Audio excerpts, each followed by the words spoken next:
The call at 3:40 a.m. My name is Anurag, and I'm 34 years old, living in Udon Thani, a quiet city in Thailand's Isan region. I work as a freelance journalist, specializing in traffic accidents. Those grim stories that fill the back pages of newspapers. The ones nobody wants to read but happen every day on dusty, unlit roads riddled with potholes. It wasn't always my beat. I used to dream of being an investigative reporter, uncovering corruption or smuggling rings. But after my younger brother Chai died 5 years ago, everything changed. Now I chase accidents like a ghost haunting its own grave, trying to make sense of why they happen, or maybe just to atone for my part in it all. Chai died in a motorcycle crash that seemed too simple, too pointless. He was riding home after a night shift at the sugar mill, around 3 a.m. The road was empty, no rain, no fog. His bike skidded on a curve near Nong Khai, slamming into a roadside marker. Dead on impact. The police chalked it up to fatigue, but I knew better, or at least I told myself I did. That night, my phone rang twice. It was his number. I was at a bar with my ex-girlfriend, arguing over some stupid jealousy thing. I silenced it, figuring I'd call back in the morning. The next day, the cops showed up at my door. I didn't cry. I just stared at my phone, replaying those missed calls in my head. Since then, I hate phones. I hate the ringtone echoing in the dead of night. I hate the feeling that someone's waiting on the other end, but you never pick up. I live alone in a cramped apartment, surrounded by stacks of accident reports, crime scene photos, and half-empty coffee cups. Every evening, I sit at my laptop, sifting through data from the traffic department, reading autopsy reports, searching for patterns. Last month, while nursing a black coffee at a roadside cafe, I stumbled onto something odd. Over the past 3 years, there had been exactly 17 accidents at an unmarked intersection near the village of Ban Nong Kham in Loei province. All identical, vehicles flipping over, male drivers dead or critically injured, and survivors, the few there were, claiming they'd swerved to avoid someone standing in the road. No collision evidence, no witnesses. And strangest of all, every incident between 2 and 4 a.m., peaking on new moon nights or the full moon of the lunar calendar. Locals called it the intersection of those who never made it home.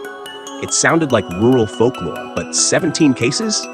That's no coincidence. I decided to go. Not for the story, but because I wondered if Chai had seen that someone before he crashed. If his accident tied into those whispers. I prepared carefully, filled up my old pickup truck, packed a voice recorder, dash cam, spare batteries, and a bottle of rice whiskey as a gift for the villagers. I set off in the afternoon, driving through parched rice fields under a blistering sun. The highway narrowed into a minor national road, flanked by acacia forests and scrubland. I stopped at a roadside eatery for directions. The owner, a middle-aged woman with a warm smile but wary eyes, shook her head when I mentioned Ban Nong Kham. Why go there? The roads are bad, especially at night. I explained I was a journalist covering accidents. She eyed me for a long moment, then whispered, "That intersection isn't normal. People die there not because of bad roads, but because they never got to say their final words. Their spirits get stuck between the 4 directions. Don't drive through alone after dark, brother." I thanked her, bought some instant noodles, and kept going. I arrived in Ban Nong Kham at dusk. The village was tiny, maybe a few dozen households, wooden stilt houses sagging with age, kids playing in the red dirt streets. I sought out Mr. Boundme, the village headman, based on a tip from a contact at the traffic office. He was in his 70s, lean and weathered, with cloudy eyes from cataracts. He welcomed me into his home, seating me on a bamboo mat and pouring rice whiskey into chipped cups. "You're here about the intersection, aren't you?" he asked straight away, as if he'd been expecting me. I nodded, sharing the data I'd compiled. He sighed, sipping his drink. That spot used to be just a dirt crossroads linking 4 villages. In 2019, the government widened it into a minor highway, but funds ran dry halfway through. No lights, no signs, just 4 empty paths crossing in the middle of nowhere. The first to die there was Kriyankrai Sambat, 29, a truck driver hauling sugarcane. That night, around 3 a.m., he swerved to avoid a figure in the road, and his rig flipped. His body was trapped in the cab for over 6 hours until villagers found him at dawn. Right before it happened, he'd learned his wife was cheating via a text from a friend. He was about to call his mother. She lived at the village's edge, waiting up every night for his safe arrival call. But he never pressed dial. Such a grudge. He paused, staring into the gathering dark outside. Folks here believe it's a Phi Tai Hong, a vengeful spirit from a sudden, unjust death, weighed down by unfinished business. Dying abruptly without last words keeps the soul from moving on. They held a soul-binding ritual in the folk Buddhist style, monks chanting for 3 days, burning paper offerings, tying red threads around the intersection. But it failed. The grudge seeped into the earth. Now, before every accident, hot winds blow, carrying the scent of scorched asphalt and dried blood. Insects fall silent all at once. Dogs in the village howl, but never in the same direction, like they're being pulled by invisible forces from all sides. I jotted notes, keeping my tone neutral. Could it just be coincidence, Uncle? Drivers tired hallucinating? He smiled sadly. Hallucinations? Why do they all see the same thing? A face blurred like it's washed out by headlights, the smell of metal and engine oil. Car lights flickering even with the engine running smooth. It doesn't kill directly. It makes victims see their dead loved ones. Then they swerve on their own. Man's greatest fear isn't death. It's facing what you've been running from. That first night, I stayed at Mr. Boundme's. The room was sparse, a hard bamboo mat, mosquitoes buzzing. I lay awake, mulling his words. Around midnight, I jolted up to dogs barking. Not normal barks, long, mournful howls echoing from every corner of the village. I rose, peering through a crack in the wooden shutter. Far off, the intersection loomed under a waning moon, pale and sharp like a scar across the fields. Hot wind slipped through the gaps, carrying the faint burn of asphalt mixed with something metallic, tangy, like old blood on rusted steel. I shivered, telling myself it was just the night breeze. But sleep that night was fitful. Dreams of Chai standing at the crossroads, phone in hand, calling me. The ringtone blared, but I couldn't answer. Next morning, I woke early, sharing black coffee with Mr. Boundme. He introduced me to others.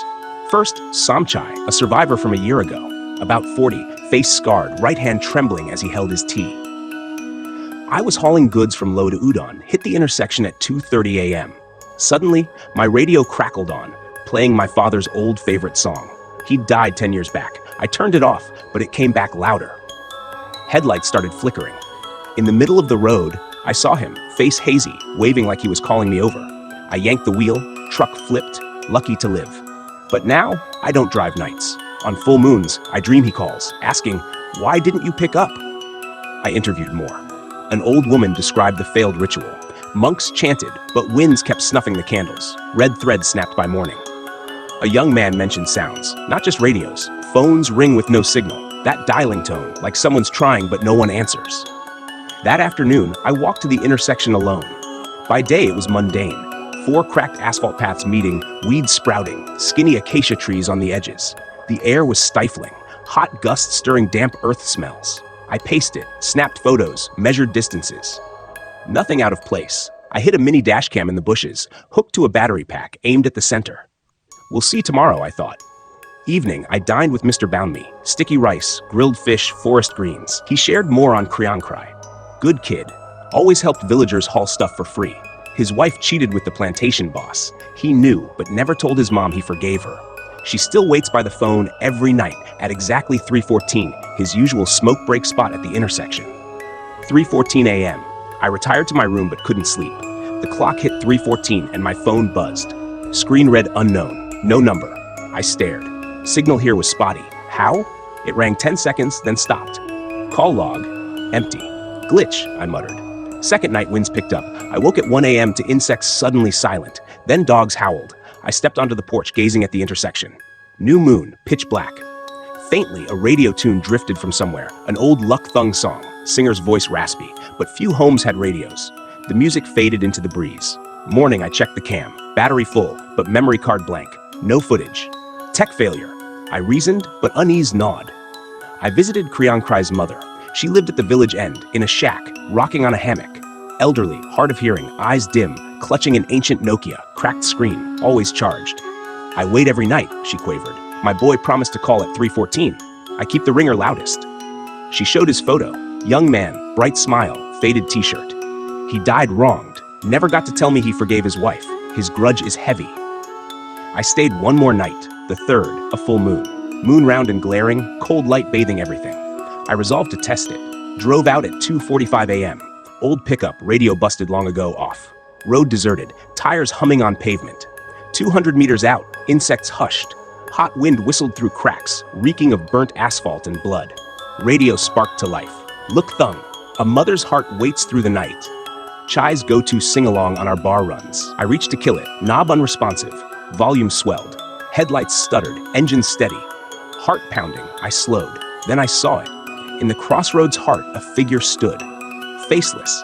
Headlights swallowed by shadow, just a tall silhouette in a worn t-shirt. Right hand raised, like pressing a phone to ear. Metal and oil stench invaded the cab, nauseating. I braked hard. Truck skidded, figure unmoving.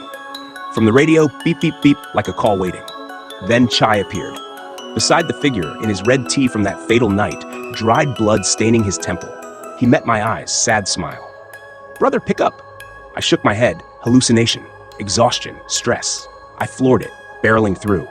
Rear view, both figures side by side, watching. Radio cut, smell gone. I reached Udon Thani at dawn, hands shaking on the wheel. Bush cam smashed, card empty. I drafted the article but never published. Fear stopped me. Fear that Kriyan Krai wasn't the only ghost. Fear the intersection was a threshold. Life or death, forward or back. Now, every night at 3:14, my phone vibrates. Unknown.